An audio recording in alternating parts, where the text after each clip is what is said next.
just your reminder to subscribe. And we are going on tour. Tickets for our live shows are on sale now at the link in the description. We also had amazing new merch drop. All good, fun things. And merch is on sale. There's 20% off right now. So head on over. Thank you guys so much for being here and enjoy the episode. Okay, are we ready? We're ready. Here we go. Yay. I just have to check through all of my old episodes and make sure I haven't had one with this title yet. That's what I've started to have to do. Oh. Because we are 178 episodes in, 176, somewhere in there. I don't know.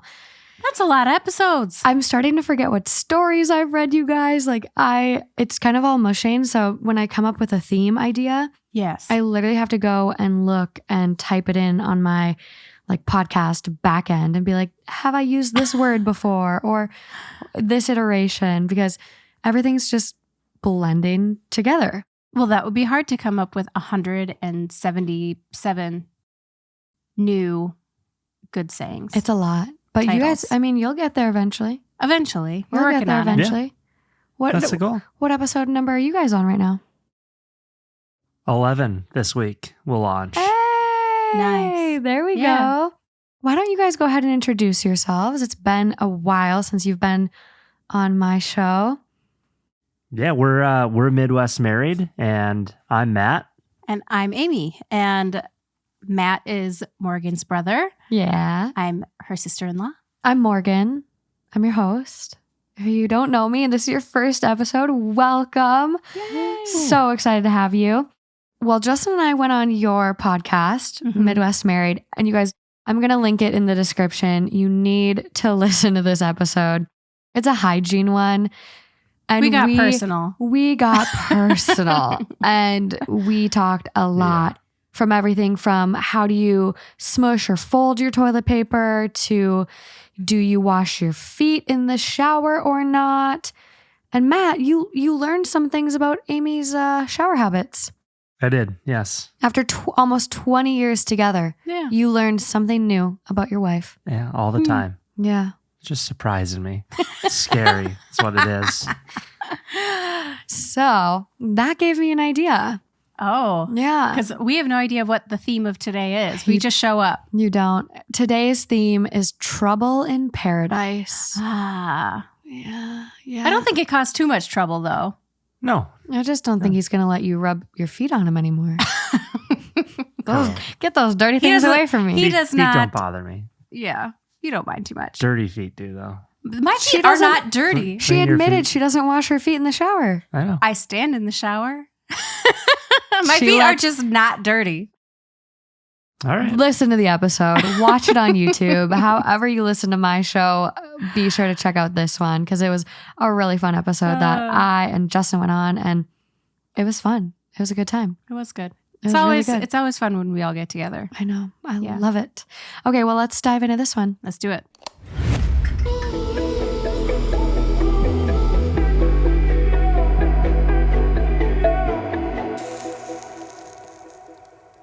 Okay, so our first story that we have is coming from AITA. It is titled, Am I the Asshole for Refusing to Re-Propose After My Fiancé Lost Her Engagement Ring? I, 29 male, proposed to my fiancé, 28 female, 6 months ago with a beautiful ring that I saved up for over a year to buy. She was thrilled, and we've been happily planning our wedding since then. Last weekend, we went on a trip to the mountains for a little getaway. During one of our hikes, she realized that her engagement ring was missing. She was devastated, and we spent hours retracing our steps, but we couldn't find it. When we got back home, she asked if I could get a new ring and re-propose to her to recreate the special moment. I told her that I understood how she felt, but buying another ring of the same quality would be financially challenging for me right now. I suggested that we could either wait until I could afford a similar ring or get a more modest ring for now and upgrade it in the future. She was upset and said that it wouldn't feel the same with a different ring and that the magic of the proposal was lost. She insisted that she wanted the moment to be recreated just as it was before. I told her that the important thing was our commitment to each other, not the ring or the proposal itself. She accused me of not caring enough about her feelings and said that if I truly loved her, I would find a way to make it happen. Now there's a lot of tension between us, and she's been distant ever since. I feel like I'm being practical, but she feels like I'm not valuing our engagement enough. Am I the asshole for refusing to repropose with a new ring under these circumstances? No, I don't think so. I think it's kind of weird that she wants a whole new proposal because, like, even if you were to recreate it, it's not going to be the same as it was the first time around. Like, you really only have one shot at that. So I think that's really silly. And in fact, a month before our wedding, we actually lost the diamond out of our engagement ring. Yeah. And that was quite devastating. And we learned a very important lesson that I think they need to learn as well, as if you have very expensive jewelry that you can only afford to purchase once, you really need to get that baby insured. It's so cheap to get insurance, you guys. Yeah. If something happens, you lose it, or the diamond pops out, then you can actually afford to go and get it replaced. And then you don't have to be burdened by having to pay an exorbitant price multiple times. Yeah. So for us in that situation, we also did not have that insured through, we talked about it and it just never happened. So what we decided to do was replace the diamond with just a cubic zirconia. And I actually wore that baby for years and years and years. And we replaced it a couple times. And I was like, I'm not getting a new diamond ever because it's way too expensive. Still had the wedding to pay for. And then after the wedding, you have babies to pay for, or dogs first, I guess, then babies, and then a house, and, just all the things. And the diamond on the priority list went from way up here to way down here. So, I think that is really too bad that they did not have insurance. And I think it's a little unreasonable for her to expect him to dish out thousands more to replace a ring that she lost. Yeah. So, I have a lot of issues with this one. No, I'm just thinking, like, to create a brand new proposal and to recreate the one that you did before seems silly to me. It's fake. If you want to go and it's weird. Fake. It's fake. You're faking it. None of those emotions are real. What's the point? You're already engaged. You've had that experience. It's not taking away from your relationship at all. This lady is off her rocker. Yeah. And I don't know. That might be a red flag. I think what's next? I think it definitely is. I think it's a little concerning that instead of kind of seeing like their partner out, she's immediately like, well, no, and upset and ignoring him or, doing whatever. It's kind of like, well, okay, I can see your side, but what if I maybe pay for half of the ring? I know you saved for a year, so I hear you, but what if I pay for half? I am the one that lost it. Like, I don't necessarily think it's fair that he should be the one to replace this ring completely on his own, or like. Well, she lost it. Who knows where she lost it? Did she lose it on the mountainside? Did she lose it while she was putting her makeup on and it just happened to fall down the sink? You never know. Is it by the bedside table and somebody room service came in and swiped it afterwards? You don't know where you lost it. Is it going to turn up later?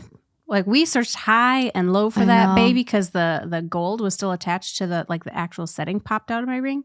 Oh my God. And so Matt even went to the store and bought a metal detector because I was like with the dogs out in the yard and did the metal detector in the yard. I'm convinced someday it's going to turn up, or it was released to Lake Superior. I could see Lake Superior claiming that one. Yeah, I was also walking the dogs along the lake walk that day. So that's probably where it is, just in the depths of the lake. There's a diamond out there. Anyone in Duluth? Yeah, if you find it. You hear that? I would really consider this to be kind of a warning sign of what's to come. Like, I know this is a big issue. Like, it's tragic that she lost this, especially because he saved up for a year. I can't even imagine the cost of that ring.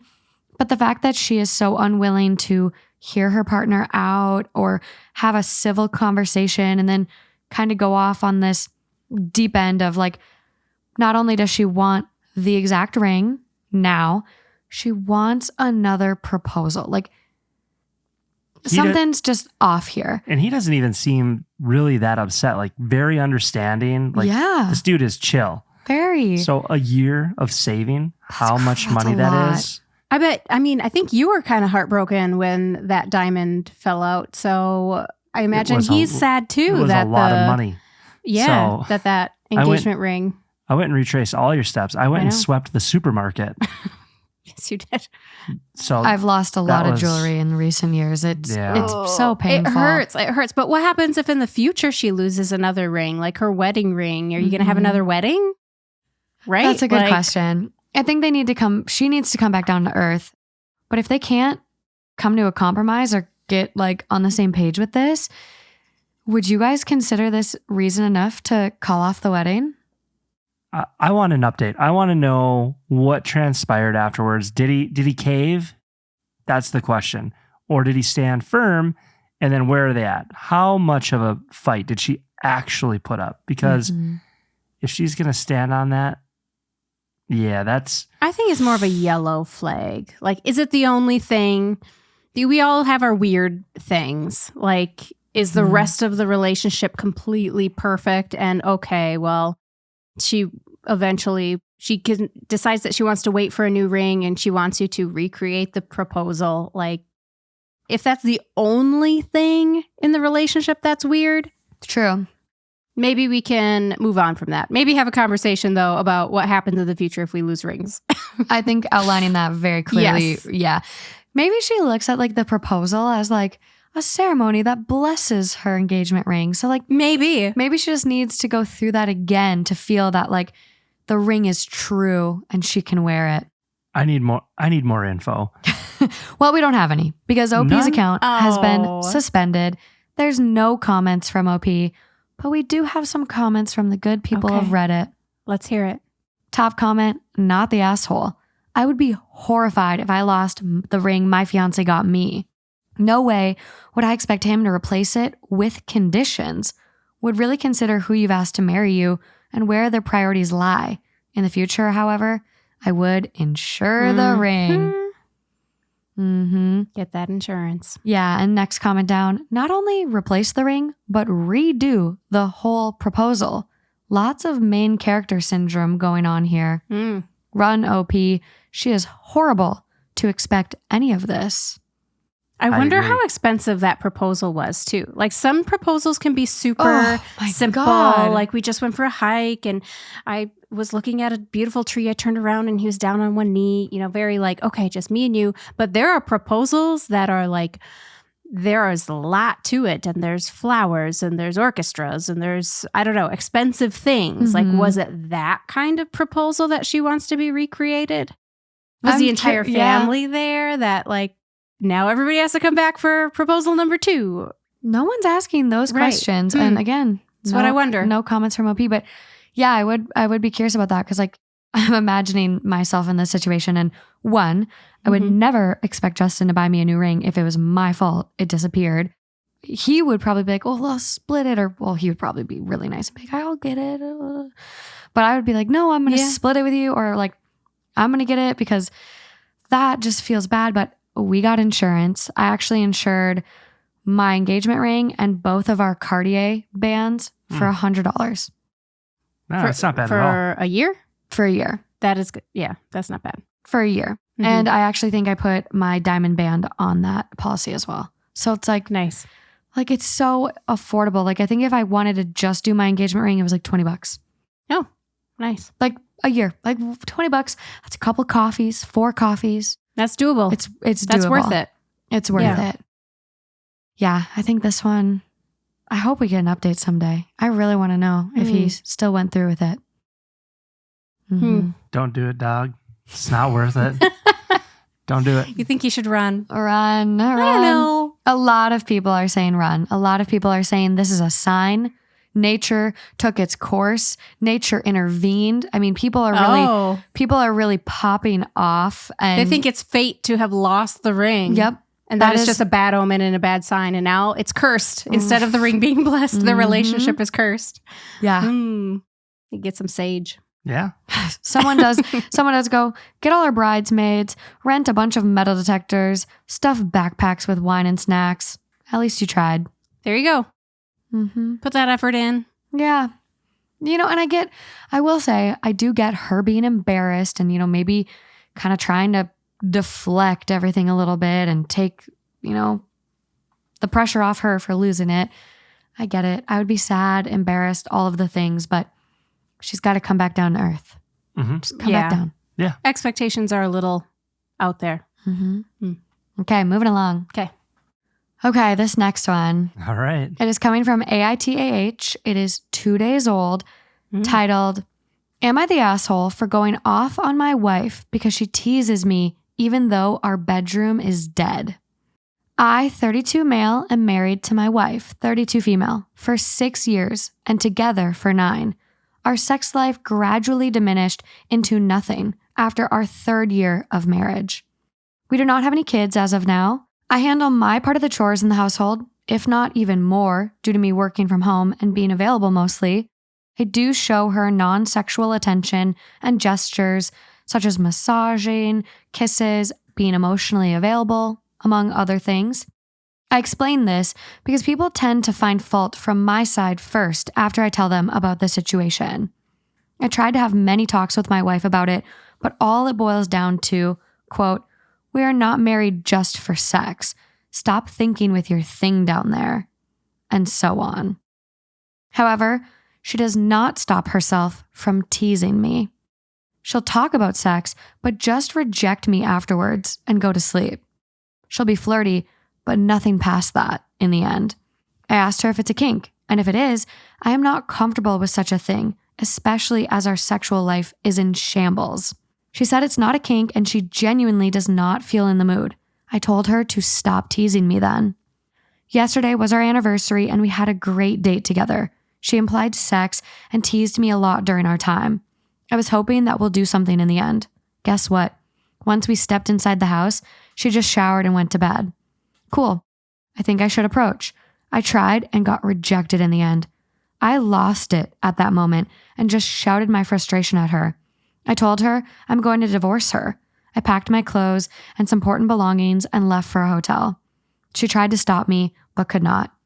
She's been calling me nonstop, but I just need peace of mind right now. It's just frustrating. Being together with someone, but feeling alone and unwanted sucks. On top of that, she gives me hope only to destroy it. I called my lawyer friend this morning and we'll start the divorce proceedings this Monday. I am just done at this point. Am I the asshole? That's so sad to me. That's so sad. What do you think? The way that he's going about it, absolutely. I think he is the asshole. Really? Interesting. Okay, why? Go ahead, divorce her, but Yeah. you don't just storm out of the house without having that conversation as far as, hey, here I am. I am having this difficulty within our relationship, and this isn't acceptable to me. These are my expectations, and what can we do to fix it? Or we're going to go down that path of getting a separation, divorce. So I'm open to going to counseling if that's what it takes. What is actually going on here? Is it that you're not attracted to me? Am I just fat and old now? Or is there something beyond that that's transpiring? But to storm out of the house and then not communicate, I'm not a huge fan of that. I like open dialogue. And if you That's a good point. If you did need the time, we say, hey, I'm leaving. I need to go and cool down. I'm having some issues right now. And I'm going to go and take some time to think about what's transpiring. Yeah. And then, just call up his buddy and be like, let's wrap this up. Divorce time. Yeah, that seems a little bit like you're you're jumping way too into it. 0 too fast. to 100. Yes. Yeah. So because it seems like he has been thinking about it a lot. You know, he right away mentions, I'm emotionally available. I'm trying to do all the things. It seems like he's been trying to address the actual issue, except I don't know if he's actually talking to her about what the actual issue is. I know. There's not a lot of context with this one. Like in terms of like, I've had this conversation 100 times with her. We've tried counseling already. Right. They've been married for 6 years. The dead bedroom started year 3 of marriage. Yeah. So now that's 3 years of this, which I wouldn't be able to handle it for 6 months, let alone 3 years. I mean, where I do kind of credit him like for sticking it out. Like, and that's agree. like, some people might be like, oh, the bar's in hell. You don't have to have sex just for a healthy marriage. I get that. If you Some people do. Some people like love sex. They both have high libidos and they have a good like sexual match in their relationship. That's cool. There's other people that are asexual and a high libido and it works for their relationship. This isn't working for him though. And so it's like, what have they done kind of in the meantime instead of like, oh, you went from not talking about it, you hit your last straw, and now you're just divorce. Was there anything in between is what I would really like to know. Because he doesn't mention a reason that she's given that she hasn't had sex with him. No. So I think that that's curious that he hasn't said, well, she says the reason is because her libido is low due to medical reasons or due to being busy or due to Stress. something else, right? Yeah. Like, Let's get real. She's probably just tired.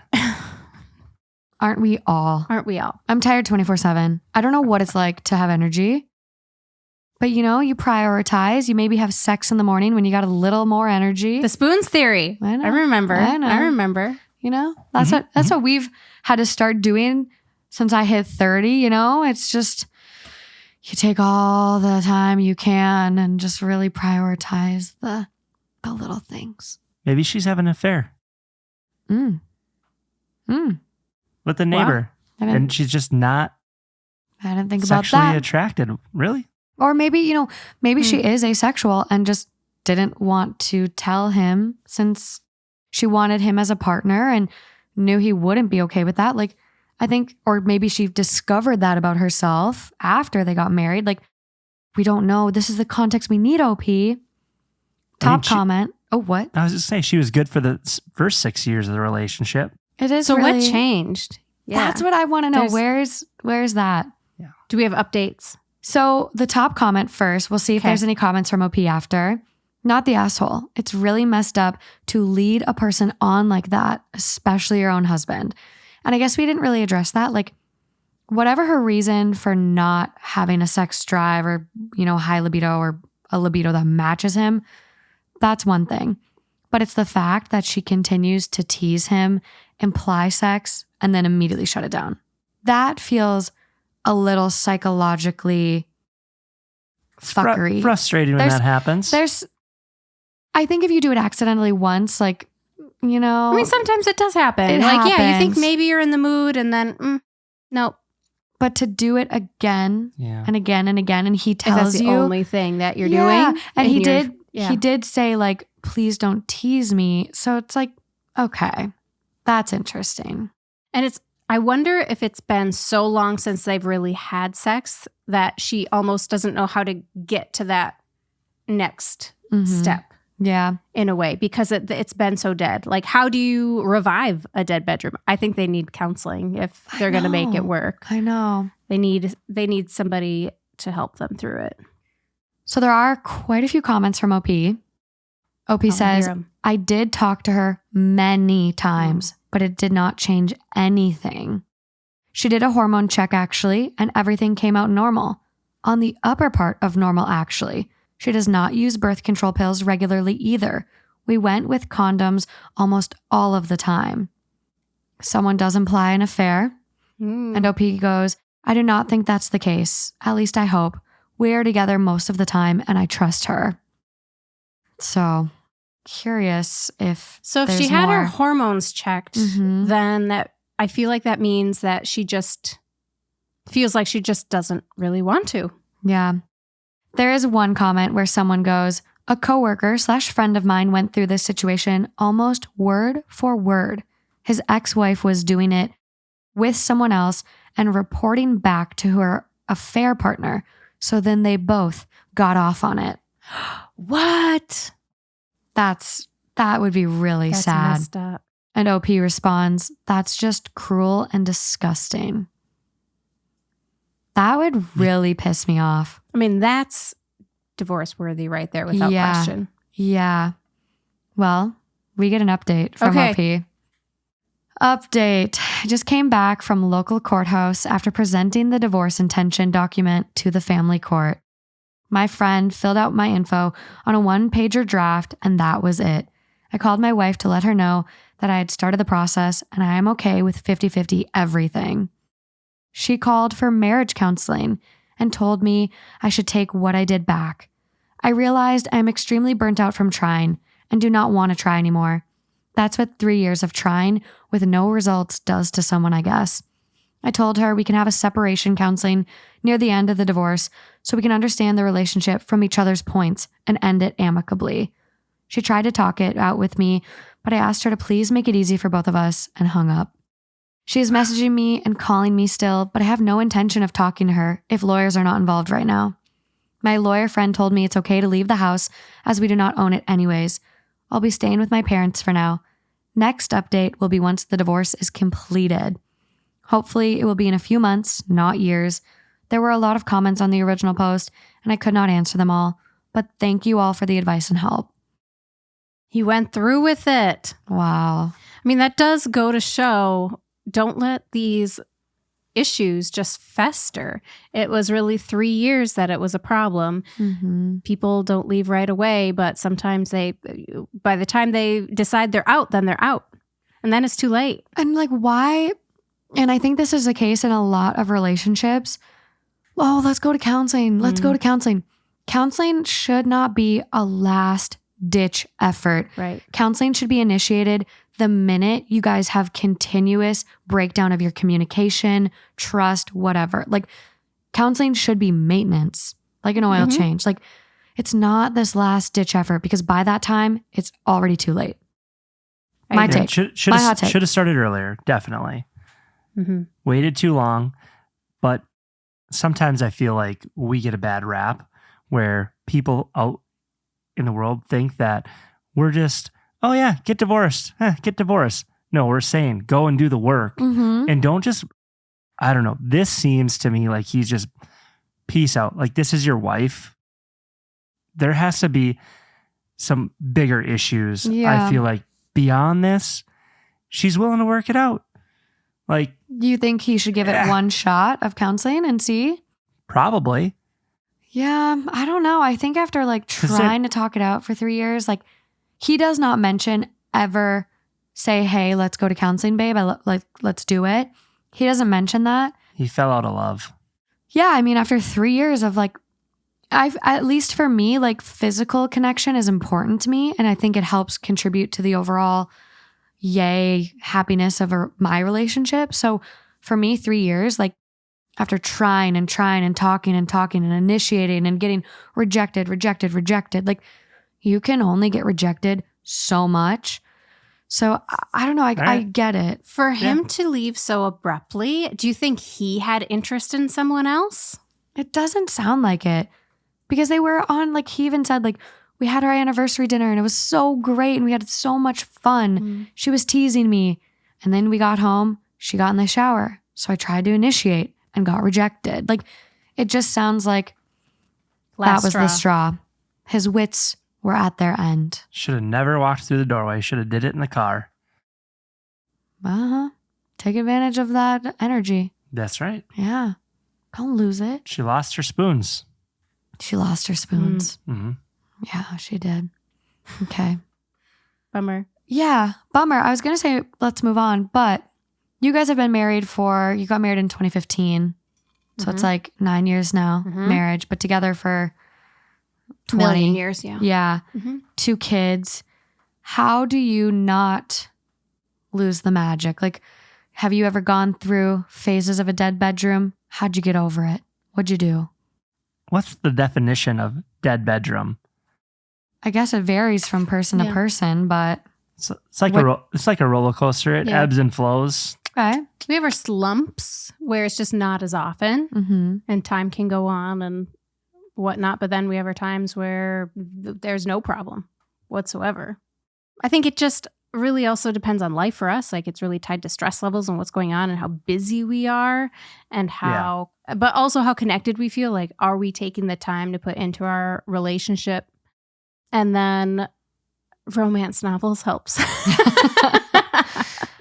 Yeah. AITA. Great success. Great book. What are your thoughts on it? AITA? No. No, I haven't read it, but I'm benefiting. Oh my gosh. Have you seen those TikToks? It's on Book Talk where it's like, books my husband loves but has never read.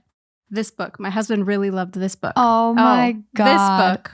I love that. That's hilarious. The ending was he really loved this book. Oh God. That's so good. They're hilarious and I can relate. Definitely agree with what Amy said. It definitely depends on the season of life, how busy we are, what we have going on, work, kids, stress. How do you get out of a slump though when you got all that going on? You gotta decompress. You gotta take a break. You have to actually carve the time out to go on a date and set the intention. Be intentional about dating your partner. Yeah. I love that. I think like Justin and me got really guilty about this where we would both be like working, editing, and he'd be like, oh yeah, we had a nice like little date night. It's like, that is not a date night. Like, no. Like date night is no work. It's all fun. It's intentional. And the other night, like, I guess like 2 weeks ago now, he was like, can we go to like our favorite restaurant on Friday? He's like, can we go to Bakery? And I didn't even reply because I was like busy with the horse or something. And he got home and I was like, oh yeah, like I think it'd be really nice. Like it'd be so like good for us to go on a little date night. And he goes, I already booked it. Oh. I was like, oh, so good.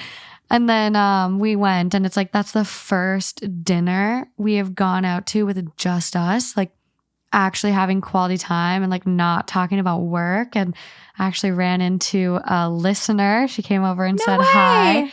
Yes. That's fun. And she was from Minnesota. Oh, even more fun. I was like, you're from Minnesota, out in LA now, at Bakery, my favorite little restaurant. It was a great night. It was a great night. So that's the small plates, right? Tapas style. Tapas. And isn't it so fun? good. That was so good. Isn't it fun to be like asked out on a date? It felt so magical. Because usually it's like, oh, hey, what are we doing for dinner? I'm too tired. Let's go out. Maybe we can get a sitter. There's nothing really to it, but to be intentionally like, he was thinking about me and he wants to take me out on a date and he already made the reservations and it's not even our anniversary. It's just because he wants to spend time with me. When you've been in a relationship for so long, even that little bit of effort can feel so good. It was so nice. It was just magical. This next one though, not so magical. Let's hear it. This water, by the way, is so good. I know. It is really good. It's amazing. It's so refreshing. It's awesome. I'm in. I'm sold. Okay, this next one. Again, from AITA, which is like a newer Am I the Asshole subreddit. They are kind of coming in and stepping on the OG's necks with the content, but gives us a good show, right? Love it. So it is titled, Am I the Asshole for Sleeping in a Separate Room with Our Baby After My Husband Lied to Me About Something Stupid? My husband and I have a 5-month-old daughter, and he was the one who unfortunately got slammed with postpartum symptoms. He has severe postpartum anxiety, and he's in therapy for it. But it's been a bit of an adjustment for me. Nothing went as planned. I realize you can hardly plan most things and have them work out exactly as you planned when you become a parent, but some things, I don't know. I DIY'd an absolutely gorgeous nursery, has everything color coordinated, bought a really expensive baby monitor, etc., and my husband refuses to even let the baby sleep in there because of his anxiety. Not even for naps. He will 100% wake her up and bring her out to where we are if I put her for a nap in her crib. If she's not in the room with us, he absolutely loses his mind. hence why me sleeping in another room with the baby away from him is an issue. Anyways, he absolutely knows that I hate long vehicle rides with the baby. Anything over 40 minutes is far too long. She hates the car and screams the entire time, unless I'm sitting right beside her, and frankly, I don't want to sit in the back seat. I get car sick, irritated, I feel unsafe, accident trauma, and trapping because you can't open the back door without opening the front door, so I can't get out of the vehicle without him letting me out. You name it. I just don't like it, and he knows that. Everything we need is within 20 minutes driving distance of us. All of our family lives within 30 minutes, so we have absolutely zero reason to venture outside of this length of time, but he often tries pushing me to it.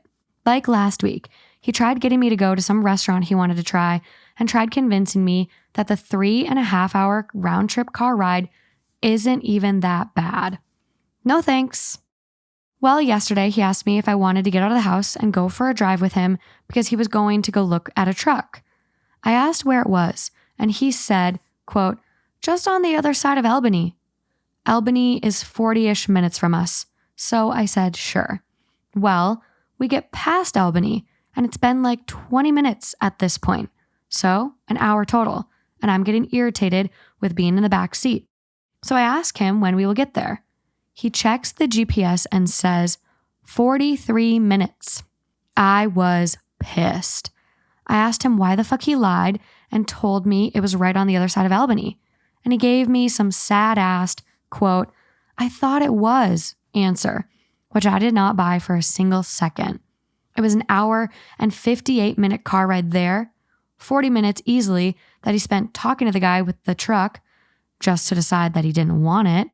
And then the 2.5-hour drive home because traffic.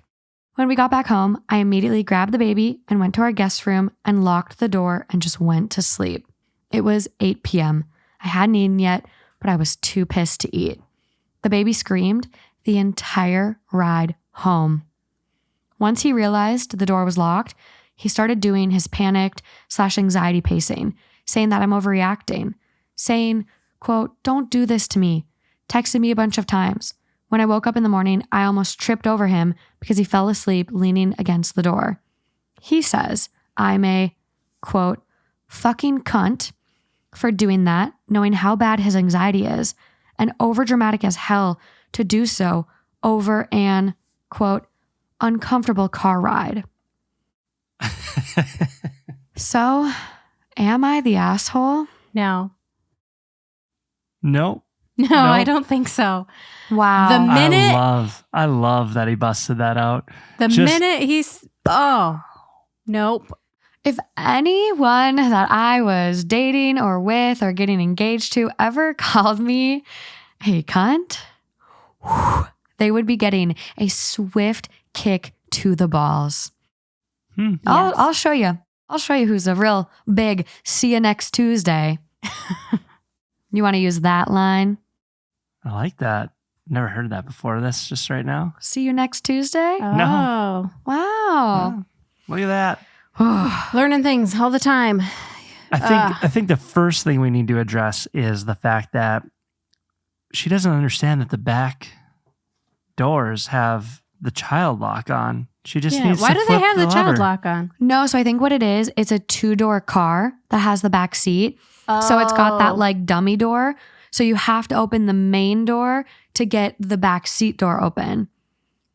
Yeah, that sucks. I hate that. Okay. I hate that. And as someone that has car anxiety, like it's just really uncomfortable being in the back seat and like not having a clear view of the road. Like Someone who has motion sickness. Yeah. Ooh. You like need to be in the front seat where you can see everything. And yeah. I also think super disrespectful not to take the fact into consideration that the baby cries the entire time that they're in cars. Yeah, I know. Who wants to sit back there and listen to that? Why doesn't he sit in the back? Did I miss this? Did she say that she's the only one? Yep. She cries the entire time unless I'm sitting right beside her. But It's like, okay, well, hey, taste of your own medicine, dude. You get in the back.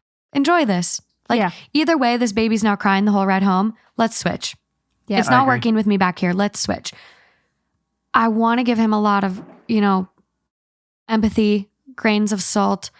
He's suffering with some very severe postpartum anxiety, but therapy needs to come up with some positive coping strategies, stat. There needs to be some sort of arrangement for them, stat. And I get why he's like, you want to go for a ride with me? Because he didn't want to go see this truck without having eyes on the baby. Like, it is very severe, clearly, but you can also not lie to your wife and then put your baby through that stress as well. Like, that's not healthy. Right. Either. Then you should not be going to look at that truck. Nope. Which clearly wasn't super needed and wasn't the one anyway, because they did not end up buying it. Yeah. Maybe you really cost did is too think high. that it was just on the other side of town. Like GPS, he plugged it in right away when he left. Probably. Don't you think? You're like, oh, here's the address. I'm going to put it in right from the get-go. Maybe, but sometimes on the marketplace, you'll get the dot, which you're like, oh, that's just on the other side of town. And then maybe you drove there and punched it in and it was like, shit. It's not right where I thought it was. Well, it doesn't sound like he apologized at all. Doesn't seem like he's like, oh, I don't know. I don't buy it. I think he knew. I think it was intentional. I think it was him kind of succumbing to his anxiety. I know. And they gotta think of something else there too. Maybe medication as well, because it doesn't seem like that counseling is working after 5 months. I don't know when he started it or how far into it. Yeah. No mention of any medication, and that can really make a huge difference. Can really help. A lot of people are really adverse to starting medication, especially like I think moms if they're breastfeeding, but it is so much better than feeling like that. So I've heard. Like one of my OT professors like really advocated for postpartum medication because of what she went through, and she had a lot of very dark, intrusive thoughts, and she was like, I felt guilty about going on it, but even during pregnancy. So one of my last conferences that I went to, it was super interesting. They did studies following moms who treated their anxiety and depression during pregnancy versus moms who did not and had significant anxiety and depression during pregnancy. And they found that when their children were teenagers, the ones who did not treat their anxiety and depression actually had higher rates of anxiety and depression themselves. Isn't that And so fascinating? it might actually be more protective to take medication even during pregnancy and to treat that versus not. So I think that's fairly new evidence, but I thought it was super neat. That's amazing. I love longitudinal studies like that, that just like they really put in the effort to collect that data years later. Like that's how you know it's serious and it's actually substantiated. I love that. That's a really good one.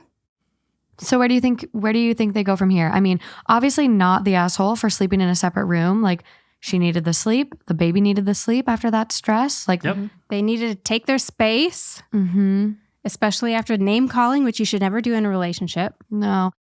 I wonder if that would be a strategy going forward where like mom and baby sleep in a separate room and he can have a baby monitor and just like watch however. Like, I wonder if there's any recommendations that a psychologist or psychiatrist would provide just so like the baby is not being impacted, because like this child's development and not sleeping also doesn't, like, it's not the healthiest environment. You know what I mean? Slowly moving the bassinet out of their room. Then it's in the hallway. Then it's across the threshold into the baby's room. I don't know. You got to be creative sometimes. I don't know. I have a hard time with recognizing or getting on the same page with somebody who has anxiety, because I don't have anxiety very often. Wow. Very, very, very little. I'm so jealous. I deal with it constantly. It just doesn't happen, and I have a hard time relating. So if I were to be going through this phase myself, I would be trying to figure out everything possible to fix myself. And I would be going to get the medication or going and doing rounds of therapy or having the ability to recognize, hey, these are some intrusive thoughts and I need to go and talk to somebody else about this, whether that be a friend, rather than pacing up and down the hallway and falling asleep on the bedroom door. Be like, all right, I'm not going to win this fight. I am super anxious. I need to call Miller over here and just sit with me to Have a support person. Figure out the steps to get better. Yeah. That's what I'm curious about. It's like he's now been going to therapy, which I love. I'm very, very happy he was willing to take that step because I think for a lot of guys, that can be hard for a lot of people. Like It's hard to admit sometimes. Yeah, and there's still a big stigma about therapy in a lot of, places, cultures, etc. So I'm glad he's doing that, but I'm kind of surprised that like there's no coping strategies being implemented yet. It doesn't like nothing's mentioned where like if he gets anxious, like he does this or, he doesn't like going places by himself without the baby. So we try to do this. Like there's just, again, maybe the context wasn't thought about. So maybe we'll and I wonder creep if it's on the more, comments. yeah, I wonder if it's more of a trust thing. Like why doesn't he trust his wife to adequately care for the baby? Is it something trust with his wife? I don't know. I'm curious. Top comment on this one. My question is, how on earth will the baby grow up in this environment? OP responds, his mom is considering forcing her hand and getting him admitted to a psych ward until he gets help. I have no idea. I'm worried about it too. Not every day is bad. Some days are great even, but the bad days, I don't know. Which, That's yay hard. mom, yay mother-in-law being on, the team. Yeah. That helps. Apparently, his anxiety prevents him from leaving the baby for extended periods of time as well. So he's trying to trick OP instead of dealing with his own shit. That's what someone implies. Let's go to the comments from OP. All right. So someone goes, you sound like a gem. Poor you. Maybe sit in the back seat with the baby. All parents have to do this. You're an asshole. What? OP responds, Wow. maybe dad should have gone by himself instead of making his wife and daughter miserable for nearly 5.5 hours. Wow. Agreed. Wow. People can be so mean. Crazy. So a lot of comments from OP. He doesn't think it's dangerous because of the car seat we have. I told him that it can be dangerous, but the car seat we have is the Baby Arc convertible car seat, so it's adjustable and reclines, and he thinks it makes it more safe. I think people are implying like for a young baby to be in the car that long, it's not the best. And so that's in response to that. Someone does ask like, why weren't you driving? He won't let me drive his vehicle and he won't go in my vehicle because it's a mom-mobile. I trusted him to tell me the truth. Obviously, a mistake was made. I didn't lock him out with the intention of keeping him out of the room all night. I locked the door because I wasn't even in the mood to have to deal with him telling me why I was wrong for being upset while trying to get the baby to sleep after she had just been screaming for the past 2.5 hours. He doesn't give me time to cool off, ever. He's a, quote, we are going to talk about this now, and I'm going to point out how irrational you are being for having feelings, all while telling me I have to cater to his anxiety because, quote, in sickness and health, remember? This is not healthy. This is above and beyond. Wow. He also needs to learn that sometimes you need space in order to come back and repair. That going to bed, never go to bed angry adage. I think that's bad advice. Everybody gives, like people who are getting married, that saying, the advice, always work it out before you go to bed. You no, sometimes just go to bed. Sometimes all you need is a little sleep and you're going to feel better and have a little separation so that you can work on repairing whatever felt a little bit broken the night before. Those are the best fights. Those are the good ones. You wake up just, Still mad. hate when you go to bed. I do have a hard I time need that going to space. bed, like not kind of coming to a resolution, but sometimes you do need the sleep and you are a little clear-headed and not so hangry, tired, crazy, mad the next day. She'll fall asleep and I'll sit there and I'll fume for I don't know, hours. Just wake up, just take some Benadryl. Just go to bed. We'll work it out tomorrow. That'll be fine. Also, I was real annoyed that he would not go into her car because she has a mom-mobile. The mom-mobile. Like, where is your ego? Get over yourself. Come on. Get over yourself. And that's going to be a real problematic issue for you in the future if you will only ride in your own car with your family. It gets worse, you guys. Oh, no. no. Oh, no. So people are asking about medications and if he's on any. He absolutely refuses all medications. And despite going to therapy weekly, he never follows any of the therapist's suggestions to make his anxiety better. He literally says he can't physically make himself follow the instruction because it, quote, gives him too much anxiety. She's in for a long, tough road ahead here. Also, therapy and counseling only works if you have buy-in, if you are like in agreement to work on the things. Mhm. And it doesn't seem like he's there. Well, and if you're not going to take the advice, you're wasting money by going every week. Why are you going Yeah. then? It's got to be expensive. Find someone else if you're not jiving with your counselor, because that is a real thing. Like Yeah. sometimes there's just mismatches in personalities or communication styles, and it's just not a great fit. And so for find a sure. different fit where someone is going to be a little bit more of whatever you need. Yeah. I mean, I talk about therapy a lot on this podcast, and in just about every ad read I have for it, I think I say, like, it's like dating or making a new friend. Like, you're not going to match with every Mhm. therapist. Mm-hmm. Like, the first one you get, the second one you get, the third one you get might not be your person, but keep trying because you will find someone that you click with and can really connect and talk to and find solutions with. And the first few are going to be awkward, the first few sessions, because you're getting to know each other a little Yeah. bit. It gets better. Mm-hmm. Okay, so we have a couple more questions I really want to get into. Okay, I want to hear it. So someone goes, can you let him take your daughter without you? Maybe he won't want to go once he realizes how much of a hassle it is by himself. Hmm. And OP goes, he took her without me 2 or so months ago. He was angry with me because I, quote, jerked the baby's arm too hard when I put on her onesie. So he waited until I was in the shower and left with the baby for 5 hours. He kidnapped her. He went to his mom's house, brought all of the milk that I had pumped, which wasn't much. It was only 8 ounces. He called me panicked on the way home because she was screaming, saying, quote, he thought there was enough milk, but he was wrong. Somehow that got turned on me too, because our therapist said I had to understand that he reacted like that because of his anxiety and that I was going to hurt the baby and that he needed to get her away from me. I'm so depleted. That's a little paranoia and seems to go above and beyond just a little anxiety. And he's Mhm. also very much misconstruing, I'm sure, what that therapist was saying, because that's not logical. I think that's like OP kind of like, I think OP goes to his sessions with him.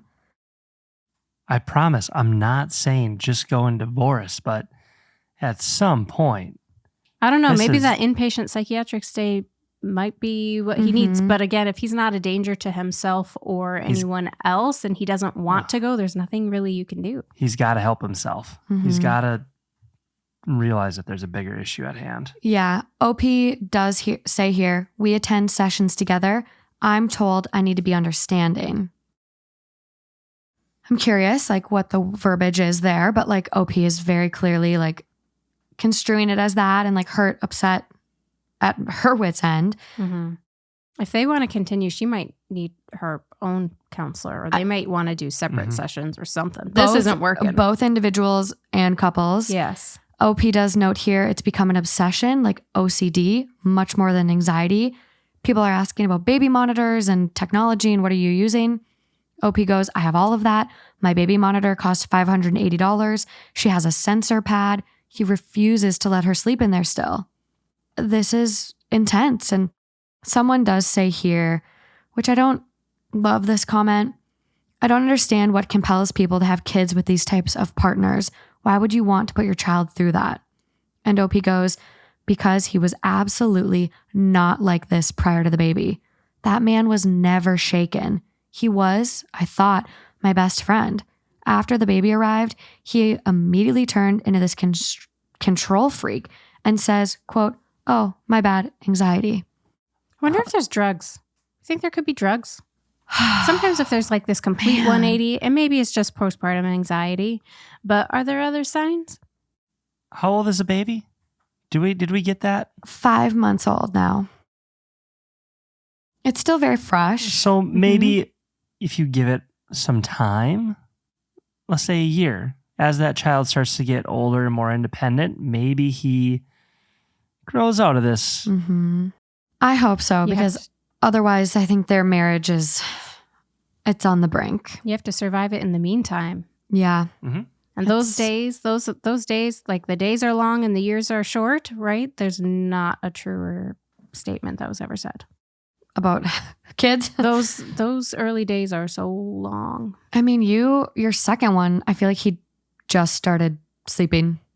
Like, honestly. You know, I feel like he's been sleeping through the night at least 6 months, maybe even a year now. Yeah, but he's how old?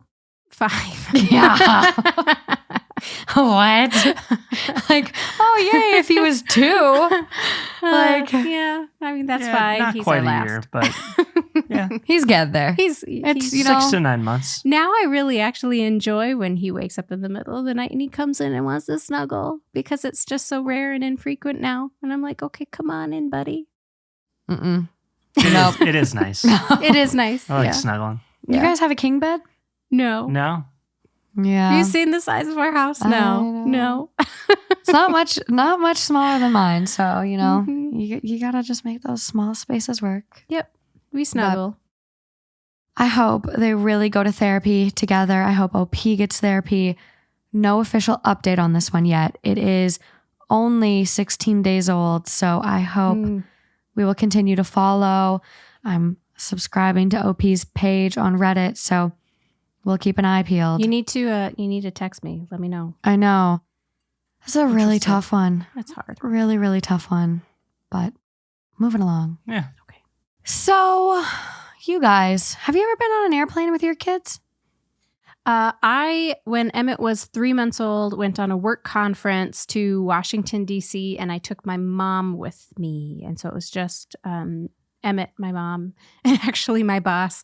We actually had to, we had a layover in Chicago, except that plane left without us. And so we had to spend the night in Chicago airport.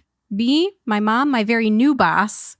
They didn't get you a hotel? A 3-month-old. So then the next flight out, like we got there at 11:30ish, and we had to leave by like 6. 5. Aw. Yeah, No point. to like leave and then come back. No point. And then you'd have to get your bags from the baggage claim because car seats, like it just wouldn't work. Nightmare. I asked the airport people for some sort of accommodation for my 3-month-old, and they said, oh, you just let him co-sleep with you on one of those really little cots that we have lined up in the...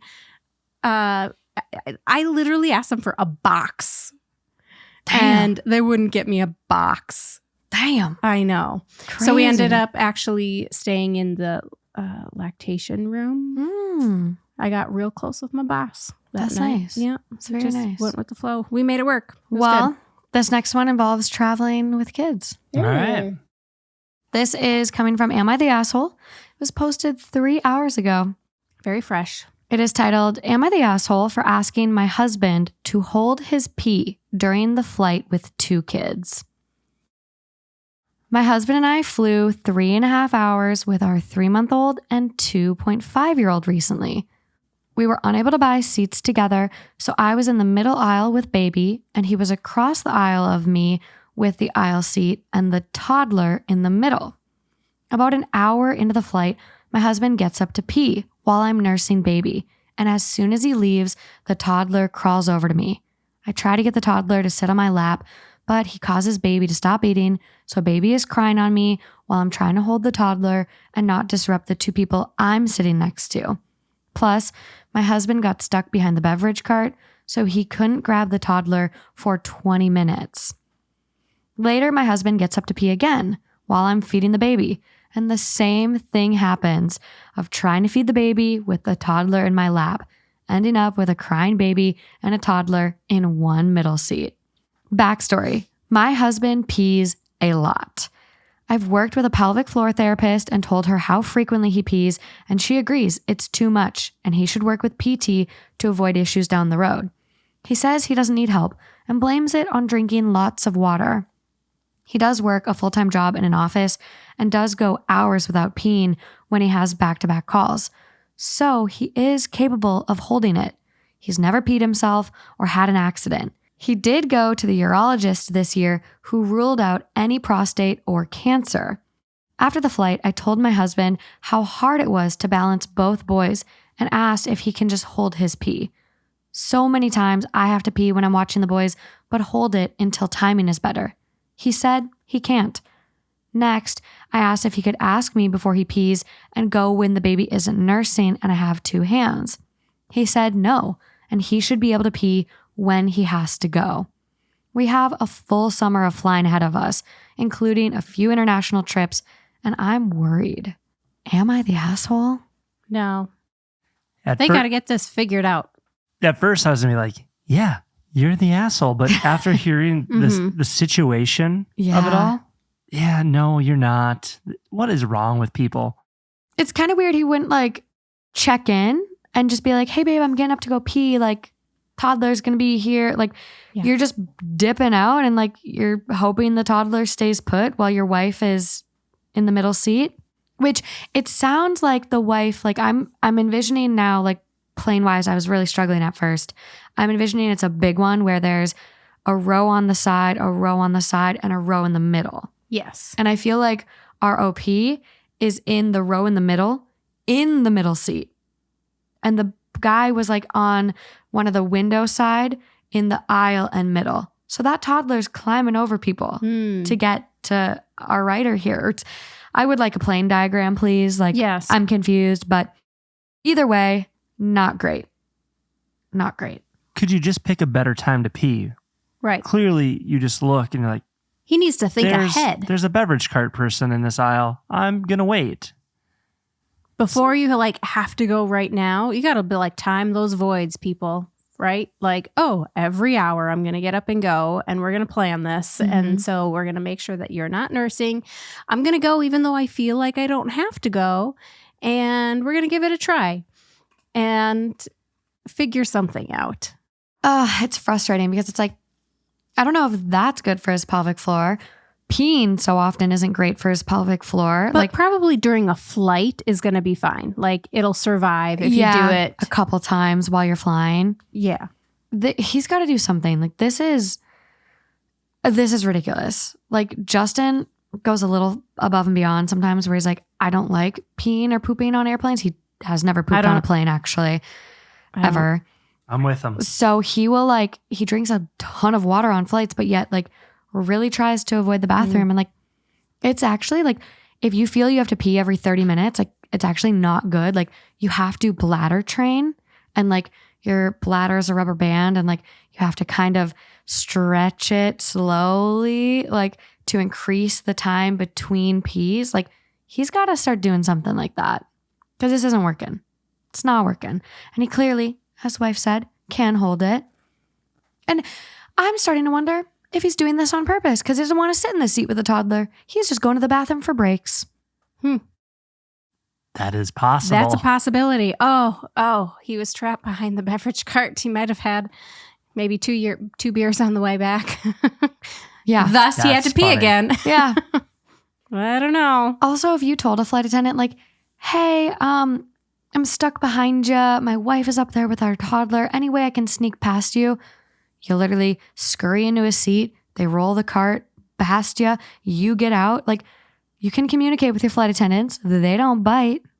Also, okay, so you were a flight attendant for a little while. Yeah. If there are families that are separated, is there anything where they keep families together or can make it where they can all sit together? Yeah. Especially with young babies. Yeah. Recommendation, if you have seats that are not together, like there are certain airlines, if you book all your tickets together and you're traveling with a lap child or, whatever, they will really try to prioritize your seats together. But if for some reason you don't get seated together, get to the airport as early as you can and talk to someone about moving you guys together. And don't be afraid to like, if like your wife is sitting in this row with your toddler and you have a baby, like I'm pretty sure the person on the aisle seat doesn't want to sit next to your toddler. Like they're probably happy to switch with you. So communicate with your flight crew, the airline staff that you encounter before, and people. Like No one wants to sit Right. next to someone else's kids if they don't have to. And kind of here's my hot take. If you are a person who will not switch your seat, like especially if you're traveling alone, Mm-hmm. I think that you're a jerk. If you are not going to let a family sit together. Unless you're in first class and you paid for it. Oh, well, yes. Or like, that's an exception. if you're like in the window seat and you paid for it, like then I'm like, it's hard. Like I'm like, it's really annoying when you pay for airline seats and then people are like, can you switch? Can you switch? And it's like, I'd give up a window seat for a window seat, yeah, but I really like sitting next to the window. I do too. I have anxiety if I can't see what's happening outside that plane. Like, but then sometimes I look at the wings when they're really like shaking and then I'm like, what if it snaps? We're going down. We're done. So it's a double-edged sword. What if it's apples for apples though? Window for window, middle for middle. Then just Super switch. down. Then Super just, down. Then just switch. Super down. I mean, I've given up a window for kids before I probably too. Like, would still, I would sit in the middle I'm not if I had to. But I'm not terrible. that's my hot take. I think a lot of people are going to be like, no, I'm not giving up my seat. I know. It just depends on what you're getting. Like if it's like if my seat reclines, like I don't want to get stuck in a seat that doesn't recline. Like, but then there's some people on airplanes that like believe reclining is a sin. Like you should never recline your seat. I rarely recline my seat. I never do. I feel so bad for the people bad, behind me. I feel bad But for the I don't people feel behind me, yeah. Bad if the person in front of me reclines, I don't feel bad. Like, sure, come on over. Yeah, So exactly. I don't know. I probably am just way too worried about everybody else's feelings. But if you see me and you need to switch on a flight for your family to all be together, I will totally do that. Mm-hmm. I don't care if it's in the back of the plane. I will do that for you. Yeah. Recline, Anyway. you can recline a little bit. Like you shouldn't have to sit. Like you can just press the button and just a little, not full, but like a little, A little bit. yeah, It does help. Yeah. Every little bit helps. Sound effects for my people listening. I'm doing about a 90 degree to a 15 degree recline, but anything past 15, you're being a little Aggressive. greedy. Yeah. Top comment on this one. Where do you guys think the comments are going to go? Where do we think they're going to go? I think they're going to agree with us, clearly. Okay. I don't know. I think the people are going to call her out. Okay. So top comment with 986 upvotes.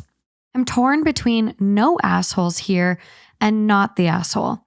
On one hand, if he has a medical problem causing him to pee and has no ability to hold it whatsoever, then obviously he should get to go when he needs to go. But you said that he refused help. So at this point, he's choosing the problem. And it bothers me that it became a 20-minute case of him being absent due to the beverage cart, and that both times he had to pee, you were feeding the baby and had your hands completely full. You were both in a difficult situation, but it sounds like the labor was not divided evenly and the consequences weren't either. He got his needs met while you didn't, and left with all of the parental labor in your moments of highest overwhelm while you're nursing. If he's unable to hold his pee for a few minutes, he needs a doctor. If he refuses a doctor and continues to willingly put you in this situation, he is the asshole. They are so smart. I agree. I agree. So It's the succinct. disregard That of was nice. being, hun, I see that you're breastfeeding. I'll wait. Just wait. Be respectful.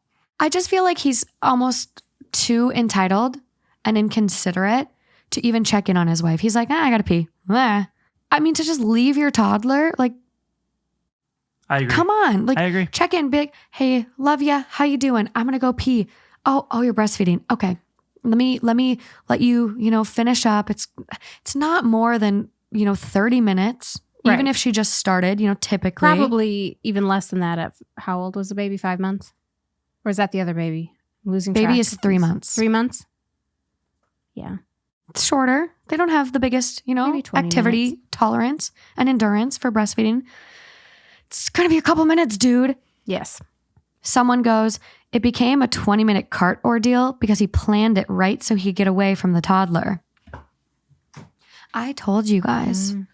I don't On think purpose. he's just, this is like those guys that will go poop and they'll sit in the bathroom for 30 minutes on their phones. Like, did you see the movie with Leslie Mann and Paul Rudd? It's called This Is 40. Yes. And he's got an issue with going and like playing Sudoku or something in the bathroom. And she's just over it. And that's what this is giving. He just wants his time to get away, and he's using peen as his excuse. It's a great mental break, the bathroom. I'm over him. Yeah. I'm over him. Moving along. This next one, 17 hours old. It is coming from Am I the Asshole? The original. Somebody's going to have to explain to me what the other one was. AITAH. Different subs. Am I the... Asshole. Still. Just different font. Oh. Same meaning. What's the H for? Asshole. Oh, they made it 2 words. Asshole. Got it. I got it. Okay. This one is titled, Am I the Asshole for telling my wife I'm not okay with her naming our daughter with her sister instead of me? Nope. My wife, 26 female, is pregnant with our first child. She did a test to determine the sex of the baby early in her pregnancy, first trimester, and we found out we were going to be parents to a little girl. Really quickly, we decided our daughter was going to be named Adora. The name holds special meaning to us. She was always a huge fan of She-Ra and loved the OG show and the remake. We actually bonded over the remake show. I, 27 male, thought it was a sweet name and loved that it had a deeper personal connection for the two of us. The middle name was still not entirely set in stone, but the first name was. My wife is now 6 months pregnant, and her twin sister is expecting a baby boy 3 months after our daughter is due. 3 weeks ago, they started talking about baby names, and all of a sudden my wife told me that she and her sister decided the babies should have timeless names that fit with their family names, Emily and Elizabeth, James and Haley, their parents, William, Hannah, and Grace, their siblings. So my wife and her sister chose the name Catherine for our daughter instead, and sister-in-law's son will be named Alexander. I was hurt and more than a little peeved. My wife asked me why I had that expression on my face, and I told her that I was not okay with her naming our daughter with her sister instead of me. I told her we had chosen the name Adora. She never expressed second thoughts about the name. We were just working on a middle name. I told her I was supposed to be the baby's other parent, not her sister.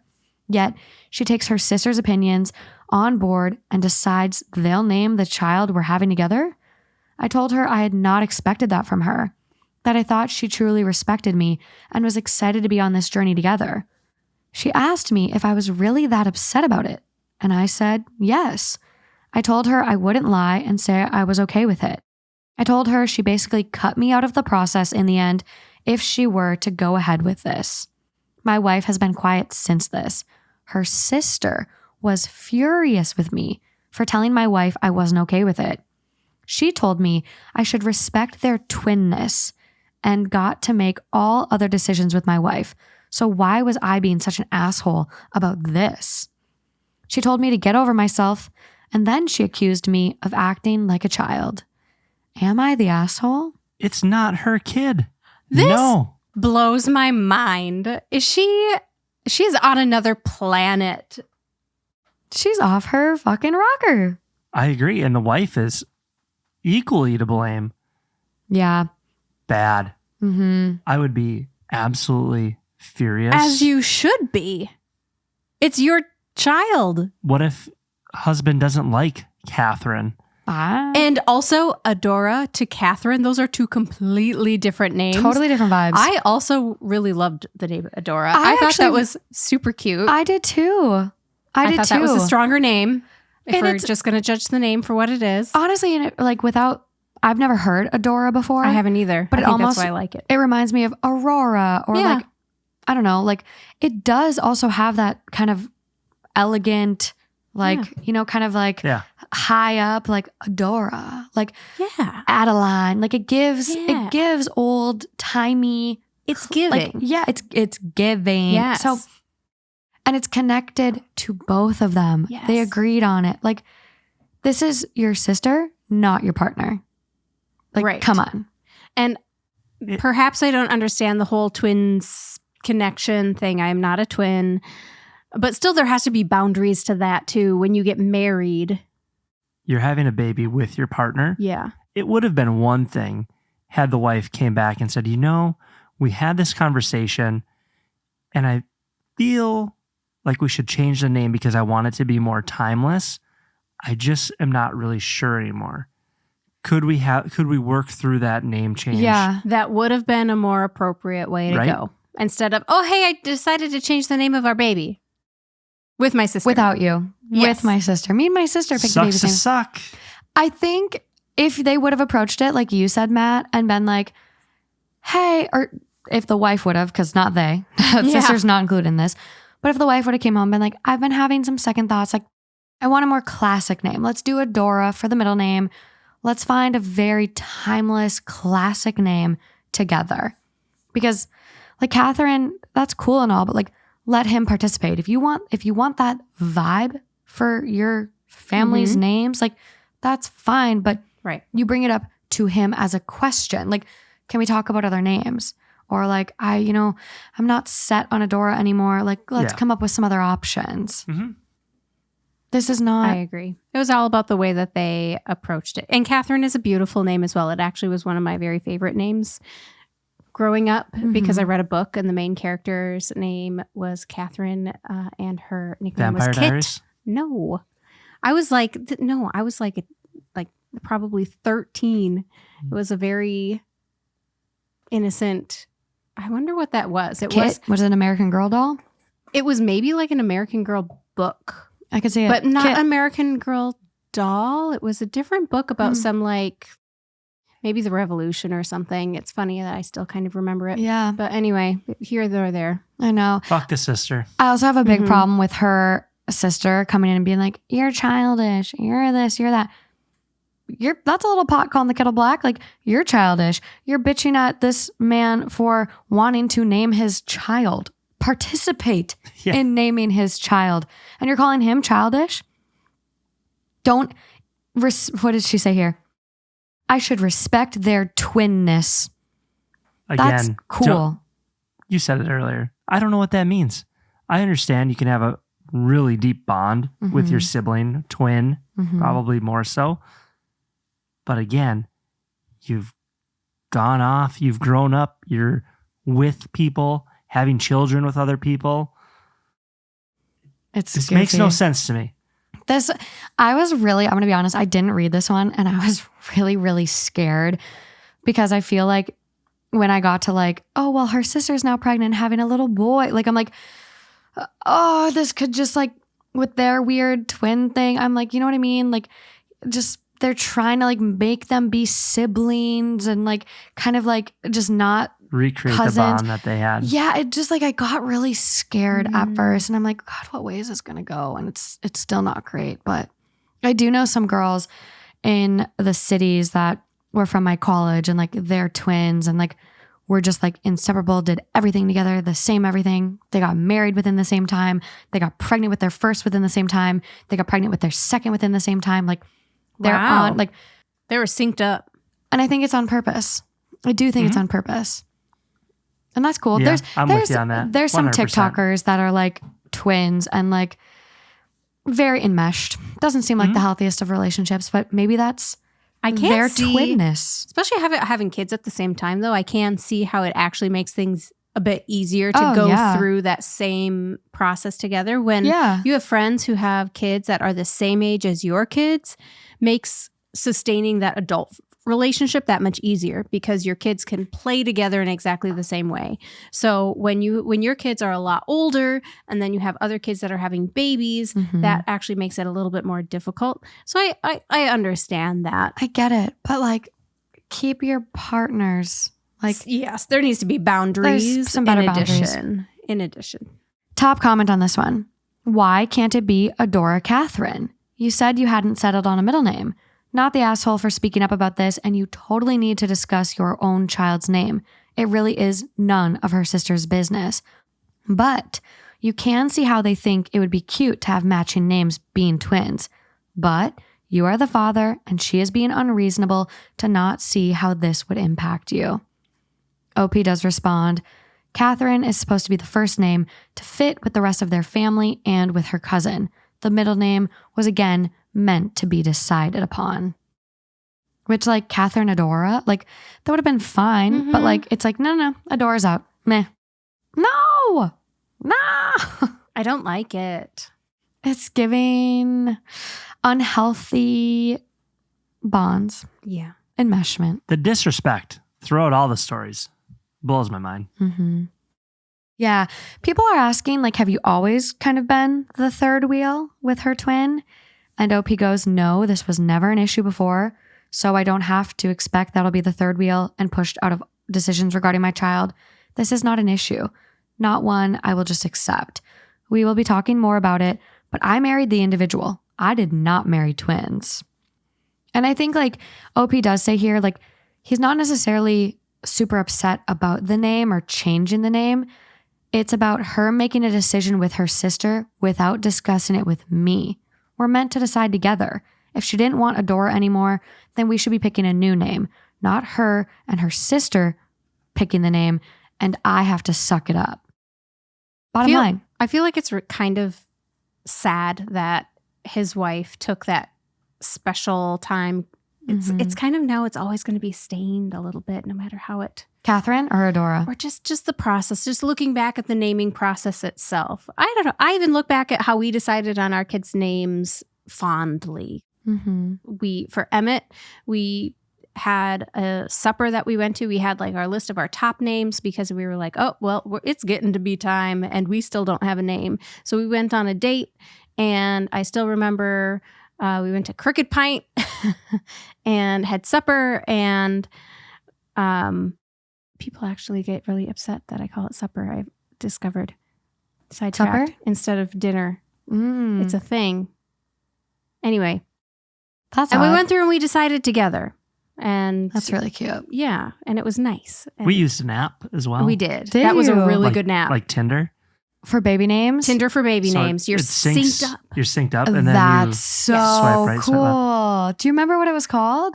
It was literally baby name. So I don't know if it still exists or if it's out there still. God. You can look. Yeah. That's really because then cool. It will only show you the names that you and your partner both matched on. I so love then that. You can start building that list and then going through it and kind of, that's such going a good through and little tweaking hack. it. We used it for both Eloise and Emmett. Baby name, one word. It's a yellow square with a white egg in the middle. That's a really cool brilliant. app. And I love that. I upgraded so you could buy different like celebrity names or categories, French names. That's cool. Norwegian. I love that. Yeah. I'm getting on it. It's nice also because it's not soon. just, I'm like, oh, you have something to... No, okay, sure. Let me just have some more mezcal. Because it just gives you the names randomly. It's not like all alphabetical or anything like that. I like because that. especially when you just read baby names out of a book alphabetically, they all just like run together. And you're like, how do I know if I like any of these? I can't sit with it and have a feeling one way or another. So yeah, that was a great. They need to just download that app maybe and go back to the drawing board. They should. And OP is down for it. I was going to say, like, I have a baby names note list in my phone that like I'm working on. So I've got options, but I will be using this app. I love that. But OP is down for a new name, not Catherine. He still loves Adora. People are like, Adora, you're naming your daughter after a character. And OP was like, well, I was named after 2 characters from 2 shows. I love my name. I was named after a cartoon. Like, no issues with it. So I think this could have a happy ending. I just really hope with this one that wife doesn't go into labor, have the baby, and then fill out the birth certificate without him. And then he's like... That would be the worst. Because she could do that. I know, like, that is very within possibility. And I really, really hope for OP's sake it does not happen. But Bad. Mm-hmm. That would be bad. I know people, like, there's been a lot of other stories that's happened. Having a baby is hard enough. I mean, you should make sure that relationship with your partner is as solid as it can be going into that situation. Yeah. Well, this one is only 19 hours old. Okay. I hope it works out, but we will keep our eyes peeled for an update. Moving along. We're going to do bracket style. So I just did this on Patreon for my June full bonus episode, and I really liked it. And whatever one does not get picked at the end will go over to Patreon. So no worries, you will still get it if it's one you want to hear. But it's this fun way I'm going to let you guys pick on the next one. Okay. So I'm going to give you 2 choices, okay? Mm-hmm. Choice number 1. How can I, 39 male, better communicate to my stay-at-home wife, 39 female, that she can't slack off on her share of the housework during pregnancy? Okay. Or number 2, am I the asshole for using my husband's salary to make a point to his family after he told me I should stand up for myself instead of expecting him to do it for me? Option 1 or option 2? Okay. Count of 3. 1, 2, 3. 2. Look at you guys in sync. Yep. Okay, so again, the title is, am I the asshole for using my husband's salary to make a point to his family after he told me I should stand up for myself instead of expecting him to do it for me? My husband and I are doing okay financially. We make enough to not worry about rent and necessities. We are saving a decent amount and have scope for growth in our careers, and make a little more than 1/3 of our combined income. We are both in our late 30s and we have 2 6-year-old boys. I have never liked my husband's family, most of them anyways, because they have a lot of old-fashioned opinions and don't really approve of me. We don't have a lot of contact, so it's okay though. My husband's cousin's wedding is this next week, and they are getting married in our city. So he offered for his parents and aunt and uncle to stay with us. Bride and groom are renting a place. It is a bit of a squeeze, but it is working. They've been here for 2 days now, and on the first day, I heard them having a whole discussion on how it's so sad that our children won't get to have a proper childhood with a mom at home, like my husband and his cousin got, while they were in the living room and I was in the kitchen, and they knew that I could hear. I was stewing, but I don't really like confrontation, so I didn't say anything. Later, I asked my husband if he could please tell them to shut up with the snide comments about me. He said, that's just their opinion and it's not really hurting me. If I'm bothered, I should learn to stick up for myself and that he can't always do it for me. This sort of struck a nerve because it's true that I usually ask him to do small things like telling the drive-thru person if our order is wrong because it just makes me feel weird and guilty. But somehow, it feels like more his responsibility because it's his family involved here. Anyways, so today my father-in-law made one more pointed comment during dinner, and I said, your son makes XXX. We live in a big city, and rent is X. We literally cannot live on his salary, so I don't know why you think I should be home all day. They were pretty quiet after that. Now my husband is really angry with me because I put him down in front of his family who are all richer than us and will look down on him. Am I the asshole? Nope. He got what was coming to him. He asked for it. He literally asked for it. Literally. Oh, he messed with the bull and he got the horse. Good for her. You're not the asshole. Might have been an asshole move to just throw your husband right under the bus. He didn't stand up for her. Yeah. And she asked him to. He could have done it. He could have done it and avoided. I agree. So I'm going to say not the asshole, but I love that she just slapped him up in front of the entire family. Uh-huh. That's some drama. I like that. I like that. Yeah. I don't even necessarily think that it's a slap on him. Like, it's just I think truth. it's very difficult to be a single earner household these days. Yes. It's hard. It's not the norm like it was back in the day. It's more difficult with the economy as it is. I would say there's very like, let's just find the stats. Yeah. I'm curious. I just feel like it's just math. You have to be extremely fortunate to be able to stay home.